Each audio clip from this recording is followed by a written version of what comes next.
दिल्ली विधानसभा चुनाव में तीन प्रमुख पार्टियां आम आदमी पार्टी, बीजेपी और कांग्रेस की किस्मत का फैसला ईवीएम में कैद हो चुका है। लेकिन इससे पहले ऑल इंडिया इमाम एसोसिएशन के अध्यक्ष मौलाना साजिद रशीदी ने बीजेपी को लेकर बड़ा बयान दे दिया है। मौलाना साजिद रशीदी ने कह दिया कि उन्होंने दिल्ली चुनाव में बीजेपी को वोट किया है।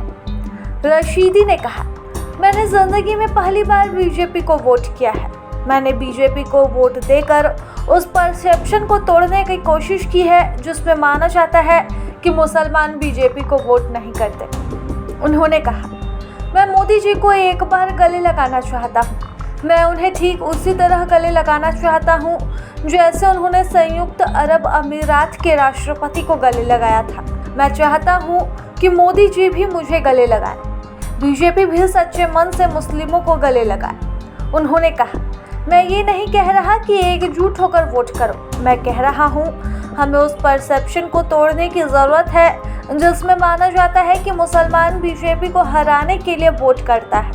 मैंने बीजेपी को वोट करके अपने वीडियो को इसलिए वायरल किया है कि मुसलमानों को डराया जाता है बीजेपी के नाम पर, और विपक्षी पार्टियां ये कहती हैं कि मुसलमान बीजेपी को हराने के लिए वोट करता है, और उनके जहन में, मुसलमानों के दिमाग में ये बात डाली जाती है कि बीजेपी को हराओ, नहीं तो बीजेपी आएगी तो आपके अधिकार छीन लिए जाएंगे, आपका वोटर अधिकार भी छीन लिया जाएगा।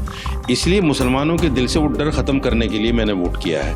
मैं दिल्ली में अगर बीजेपी सरकार बनेगी तो मैं फिर मुसलमानों से ये कहूँगा कि देखो, इन 5 सालों में मेरा कौन सा अधिकार बीजेपी ने छीना है वो मैं दिखाने और बताने का काम करूँगा।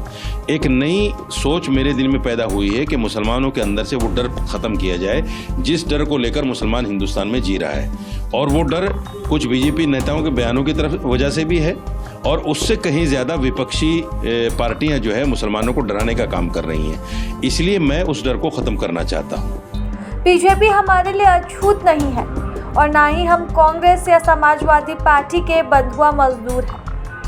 रशीदी ने कहा, केजरीवाल ने दिल्ली दंगों को लेकर मुसलमानों के लिए क्या किया, कांग्रेस ने हमारे लिए क्या किया।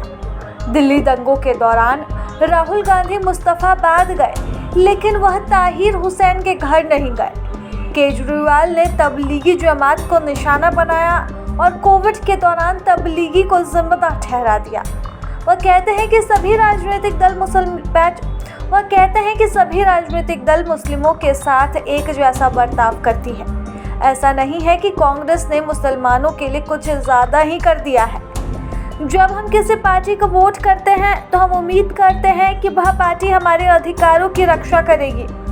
उन्होंने कहा, मैं अकेला नहीं हूँ जिसने बीजेपी को वोट किया है, मुसलमानों ने भी बीजेपी को वोट किया है। मैं बस इतना चाहता हूँ कि बीजेपी से डरने की ज़रूरत नहीं है, वे हमें इस मुल्क से नहीं निकाल सकते। नहीं, देखिए, मोदी जी या मोदी सरकार की जो नीति है, अगर मेरे खिलाफ, देश के खिलाफ या मेरे धर्म के खिलाफ होंगी तो मैं उस पर खुलकर बात करूंगा। ऐसा नहीं कि मैंने सरेंडर कर दिया बीजेपी के लिए और मैं बीजेपी में शामिल हो गया हूं या मैंने उसकी सदस्यता ग्रहण कर ली है। मैं मुसलमान के दिल से उस डर को ख़त्म करना चाहता हूं जिस डर को लेकर मुसलमान हिंदुस्तान में जी रहा है। वो डर ये है कि बीजेपी मुसलमान को हिंदुस्तान से निकालने वाली है, ये देश हिंदू राष्ट्र बन जाएगा, फिर यहाँ नमाज पढ़ना मुश्किल हो जाएगा, यहाँ रोज़ा रखना मुश्किल हो जाएगा, दीन पर चलना मुश्किल हो जाएगा, दाढ़ी टोपी रखना। वो डर जो है मुसलमान के अंदर से मैं ख़त्म करना चाहता हूँ कि ऐसा कुछ भी नहीं है। हम यहाँ करोड़ों की तादाद में हैं, लाखों में नहीं, करोड़ों में हैं। करोड़ों लोगों को देश से निकालना ये नामुमकिन चीज़ है। मुसलमान उस दिल को अपने डर को अपने दिल से निकाल दें। सर, इस वीडियो के वजह से आपको काफ़ी लोग हाँ, मुझे थ्रेड कर रहे हैं। देखिए, मुझे थ्रेड भी कर रहे हैं लोग। मुझे मेरे व्हाट्सएप पे कमेंट में जाइए आप, मुझे बाकायदा थ्रेड मिल रही है, बाकायदा मुझे डराया जा रहा है और कहा जा रहा है कि आप तो बीजेपी को बिक गए हैं, बीजेपी से आपने पैसा ले लिया है, या सीबीआई या ईडी का डर दिखा दिया गया है आपको भी। ऐसा कुछ भी नहीं है। न मेरी किसी बीजेपी के नेता से मुलाकात हुई, न बात हुई। मैंने तो मुसलमान के दिल से वो डर ख़त्म करने के लिए काम किया है। मेरे ऊपर बहुत सारी FIR है, मैं 2-3 केसों में ज़मानत पर हूँ, लेकिन मैं फिर भी नहीं डर रहा हूँ। मैं फिर भी जो है सामने खड़ा होकर बात कर रहा हूँ और मोदी जी और मोदी सरकार की नीतियों के खिलाफ बात कर रहा हूँ, आगे भी बात करूंगा। ऐसा नहीं कि मैंने सरेंडर कर दिया। मेरा सीधा सा कहना यह है कि मुसलमान अपने दिल से बिल्कुल डर को निकाल दे। कोई भी पार्टी हमें हिंदुस्तान से नहीं निकाल सकती, हमारे अधिकारों को नहीं छीन सकती। ये डर हमें ख़त्म करना है। तो लास्ट क्वेश्चन, आप मुस्लिम लोगों से क्या अपील करना चाहते हैं?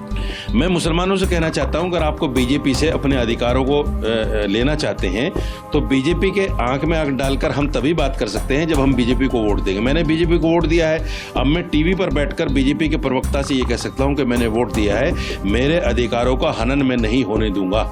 मैं ये बात कर सकता हूं। हम तभी कर सकते हैं जब वोट देंगे। जब हम वोट नहीं देंगे तो कोई भी नेता, कोई भी पार्टी ये कहती है जब आप हमें वोट ही नहीं देते हम क्यों आपकी बात करें।